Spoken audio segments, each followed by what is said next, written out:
अच्छा, मैं अभी बैंकों का जिक्र कर रहा था सुशील जी, क्योंकि लास्ट वीक भी जब आपसे चर्चा हुई थी तो हम कुछ ओवरसोल्ड स्ट्रक्चर्स के बारे में बात कर रहे थे। कोटक पर आपका टेक क्या है?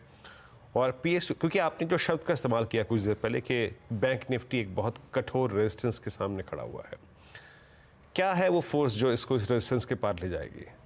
बैंकों में आपका चुनाव क्या है इस वक्त?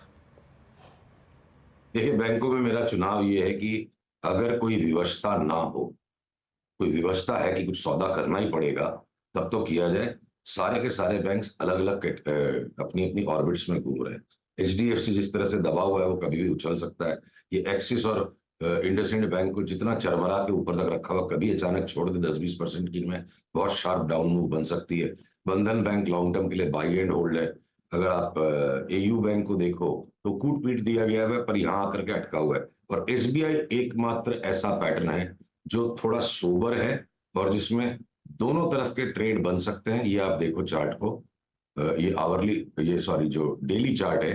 अब आज ये ऊपर का अगर ब्रेकआउट अब ये लेने लग गया है, तो यहाँ से जो ये जो ब्रेकआउट आ रहा है आवरली चार्ट पे, यहाँ से आप लेकर के एक 860 तक की चाल खेल सकते हो। उससे ऊपर का मूव अभी नहीं दिखता है।